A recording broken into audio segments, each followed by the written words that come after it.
হে জগতবাসী, আজ আমি শামীম আলী চিশতি আপনাদের সামনে একটি আলোচনা নিয়ে আসলাম। সেই আলোচনাটি একটু ছোটই হবে, একটু দর্দের সাথে শুনবেন। তো কিছু কিছু বিষয় আলোচনা যখন আমরা জানবো, বুঝবো, তখন আল্লাহর সৃষ্টি সম্পর্কে আমাদের বোঝা হবে, জানা হবে। আর আল্লাহ কিন্তু এটাও বলেছে যে অবশ্যই তোমরা আমাকে জানো, আমাকে চেনো। তোমরা যদি নিজেকে চিনতে পারো, নিজেকে বুঝতে পারো, তাহলে আমার সৃষ্টি বুঝতে পারবে, এবং আমার সৃষ্টি বুঝলে তোমরা আমাকে বুঝতে পারবে। তাই আল্লাহর কুদরতের কিছু সৃষ্টি নিয়ে আলোচনা করব। আরশ কুরসি লৌহ কলম কালেমার মধ্যে নিহিত, এই নিয়ে কিছু তত্ত্ব আলোচনা। আরশ কুরসি লৌহ কলম কালেমার মধ্যে নিহিত আছে কেমন করে? কালেমার মধ্যে মোহাম্মদ এবং মোহাম্মদের মাঝে আল্লাহ মিশিয়ে আছে। সেই মোহাম্মদ না হইলে আরশ কুরসি লৌহ কলম, লৌহে মাহফুজ, লৌহে কলম কোনো কিছুই সৃষ্টি হইত না। সমস্ত বিশ্বের কথা বলার চেষ্টা করিব সৃষ্টি সম্পর্কে, কিন্তু বিশ্বের বাহিরের কথা না। যেমন বৃহত্তম মিম দ্বারা আরশ সৃষ্টি করিয়াছেন আল্লাহ, সেটাই শুধু সৌরজগৎ মানে আলোকিত জগৎ, স্রষ্টার জ্ঞানের জগৎ। পঞ্চ আরশে এক চতুর্থ আরশে হা হরফ অবস্থিত। পঞ্চম ও চতুর্থতম আরশে কুরসি অবস্থিত।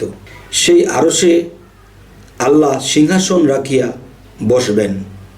সেই কুরসিটি চতুর্থ এবং পঞ্চম আরশের মাঝামাঝি অবস্থিত। এই কুরসিতে বসিয়া আল্লাহ সমস্ত সমাধান করবেন এবং করিতেছেন। এবং এই আরশের উপর নিচে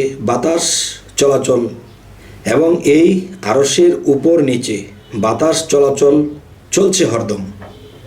জমিন, সাগর, পাহাড় বা পৃথিবী অবস্থিত। হা হরফের নিচে বৃহত্তম আরও একটি মিম অবস্থিত, সেখানে সাগর, পাহাড়, পৃথিবীর অবস্থান আছে। আবার বলছি, জমিন, সাগর, পাহাড় বা পৃথিবী অবস্থিত।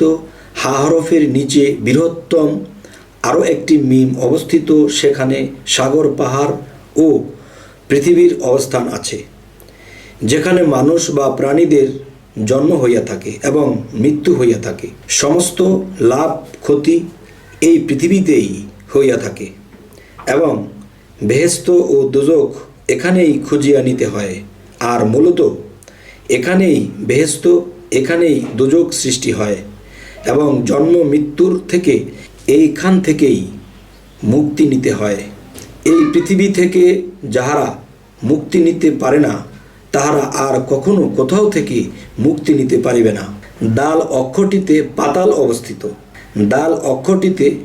পাতাল অবস্থিত রহিয়াছে। মানুষ যখন কর্মে নিম্ন দেশে চলিয়া যায়, তখন সেই পাতালে চলিয়া যায়। যেমন সেইখানে কঠিন কষ্টের জায়গা, যেখানে মানুষের স্রোতের কোনো অস্তিত্বও থাকে না। সেই লৌহ জমিনে মিমে অবস্থিত, এবং কলম দাল হরফে অবস্থিত।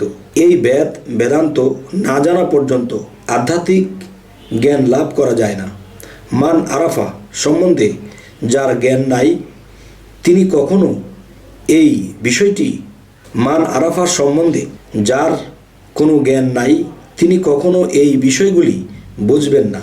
আল্লাহ আমাদেরকে অবশ্যই বোঝার তৌফিক দিবেন তখনই যখন দেখা যায় যে আমরা কোনো কামেল মুর্শিদ এবং কামেল অলির কাছে যাব।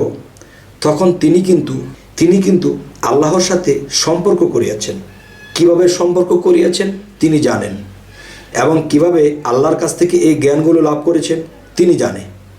তাহলে আমরা যদি সেই মানুষের সংস্পর্শে যাই, এবং তিনি যখন আমাদেরকে আধ্যাত্মিক বা রুহানি জগতের শিক্ষাগুলো দিবেন, তখনই দেখা যায় আমরা সেভাবে সেই নিয়মে যখন আমাদের সাধনা, আমাদের কাজ চালিয়ে যাব, তো ইনশাল্লাহ আমরা সে পর্যন্ত পৌঁছে যেতে পারব।